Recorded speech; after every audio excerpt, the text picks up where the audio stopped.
Let's hear it for the fabulous Clippers and our new coach, Doc Rivers.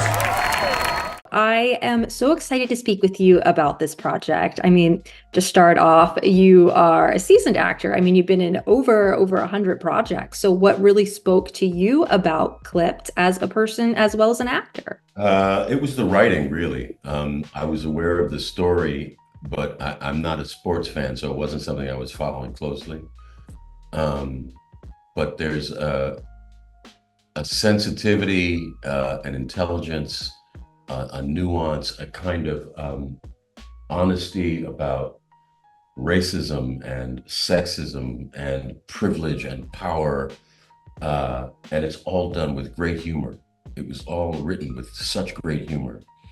And the characters being that they were real people, it was just really fascinating. I thought, oh, I want to jump into this sandbox and play. Yeah, this was also based on the Sterling Affairs podcast. I'm curious if you had a chance to listen or if you knew about that before you joined the I knew about the Sterling Affairs podcast. I listened a little bit, just a little bit. I didn't want to listen to too much because I thought it might influence me in such a way that wouldn't be healthy. So what I did was I really just worked from the scripts for the miniseries. Well, yeah, that brings up a good question because Doc Rivers, I saw, was on board as a consultant. So did you get to speak with him about your portrayal? Well, I didn't talk to him so much about my portrayal. I just wanted to meet him and get a feel for who he was as an individual. Luckily, he's alive and well. I've played some people who were real people in the past who weren't alive. So the opportunity to meet with him was really great and helpful. So we had some mutual friends that put us together. We spoke a little bit on the phone briefly, and then I invited him to a little party I had on a Labor Day at my house. And he arrived and got into a debate with another friend of mine about the late Bill Russell, who was a great basketball player who passed away during that period of time when we were shooting the show. And so I was able to observe him talking about the sport that he loved, talking about a great athlete, activist, man. And that gave me some real insight into who he was. Well, for the folks who have not yet had the chance to see the show, can you set us up a little bit and talk about Doc and the role that he plays in the series? Right. So it's basically about the moment when Donald Sterling, who was the owner of the Los Angeles Clippers, made some, terrible remarks, some terribly racist remarks, and it was recorded by his then girlfriend. And those remarks got leaked out into the internet and the social media world. And as a result, he was forced to sell his basketball team.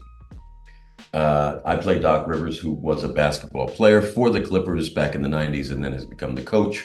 And now he's tasked with sort of really dealing with this situation and helping the players deal with the situation because it becomes a whole sort of media frenzy thing. And it was quite controversial when it was happening. So the story is, right, like I said before, it has a great, it's a story that's told through Doc Rivers as the coach of this team, and the intersection of race and sex and wealth and power and privilege and entertainment and social media and perception is really at the heart of all of it. You're playing a coach here, and it made me curious what your own history with basketball was. I don't know if you ever played it yourself, but I mean, you've been in so many projects. I had to wonder, did you need to pick it up for a role that you were playing in the past? No, I'm not a sports fan. I'm athletic, but I've never been an athlete. I've never played team sports. My relationship to basketball really, the first film I was ever in is a movie called Cornbread, Earl and Me, which was released in 1973. And I had to shoot a few baskets in that movie, but that's the extent of my basketball career.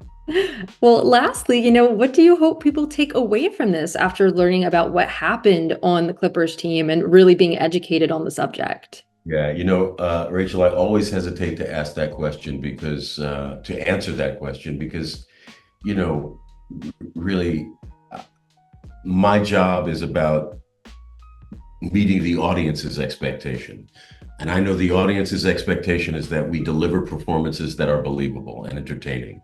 And after that, it's not about my expectations. My expectations don't matter. It doesn't matter what I want the audience to take. What matters is, do I deliver for them what they expect? Ooh, that's a good answer.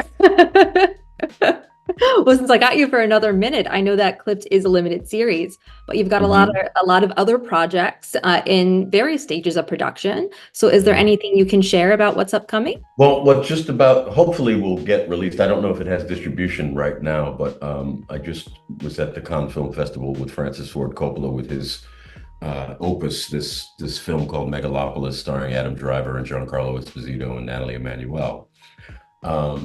And hopefully that'll get some distribution and people will get to see that very soon. Sounds good. Well, thanks so much for chatting with me, Laurence. It was so lovely to talk with you. Thank you so much. We are going to win a championship this year, and it will change your life.